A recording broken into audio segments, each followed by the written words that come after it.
Assalamualaikum warahmatullahi wabarakatuh. Kami dari kelompok 12. Perkenalkan, nama saya Mira Novianti dan ini rekan saya. Saya Fitri Amelia. Kami di sini akan membahas tentang perbedaan individu dalam belajar. Sebelum kita membahas tentang perbedaan individu dalam belajar, mari kita ketahui pengertian dari individu itu sendiri. Individu atau individual adalah sifat yang berkaitan dengan perseorangan, berkaitan dengan perbedaan individual perseorangan. Ciri dan sifat orang yang satu berbeda dengan yang lain.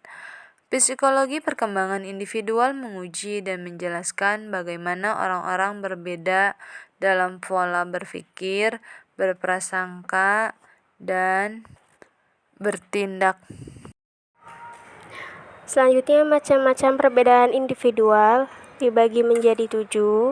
Perbedaan yang pertama perbedaan biologis, yang kedua perbedaan psikologi, yang ketiga perbedaan inteligensi, yang keempat perbedaan bakat, yang kelima perbedaan gender, yang keenam perbedaan status sosial ekonomi, dan yang terakhir perbedaan gaya belajar.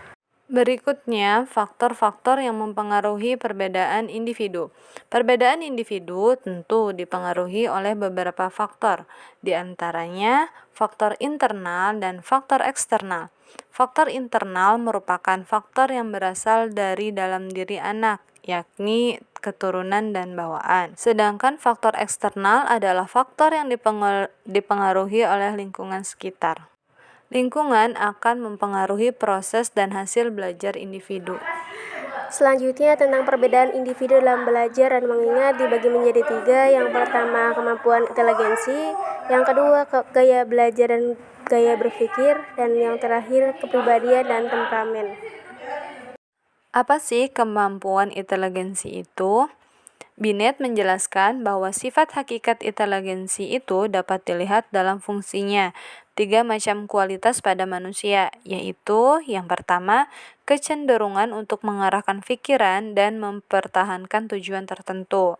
Yang kedua, kemampuan untuk mengadakan penyesuaian dengan maksud untuk mencapai tujuan.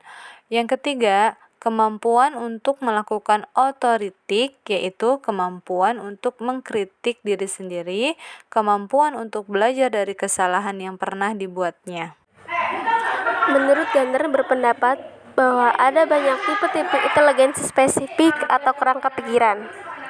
Yang pertama keahlian verbal, yang kedua keahlian matematika, yang ketiga keahlian spesial, yang keempat keahlian tubuh kinestetik, yang kelima keahlian musik, yang keenam keahlian interpersonal, yang ketujuh keahlian interpersonal, dan yang terakhir ke-8 keahlian naturalis. Gaya belajar dan gaya berpikir. Jika inteligensi merupakan kemampuan, namun gaya belajar dan berpikir bukanlah sebuah kemampuan, tetapi cara yang dipilih seseorang untuk menggunakan kemampuannya. Terdapat 2 gaya yang paling banyak didiskusikan oleh para pendidik dan psikologi, yaitu yang pertama gaya influx atau refleks gaya. Refleks gaya disebut juga sebagai tempo konseptual, yakni kecepatan memahami konsep yang melibatkan kecenderungan murid untuk bertindak cepat dan influsif, atau menggunakan lebih banyak waktu untuk merespon dan merenungkan akurasi dari suatu jawaban. Yang kedua, gaya mendalam atau dangkal gaya. Dangkal gaya adalah sejauh mana murid dapat mempelajari materi pelajaran dengan suatu cara yang membantu mereka untuk memahami makna materi atau hanya sekedar mencari apa-apa yang perlu mereka pelajari. Kepribadian. Pandangan tentang kepribadian memiliki kompleksitas pemaknaan dari berbagai tokoh.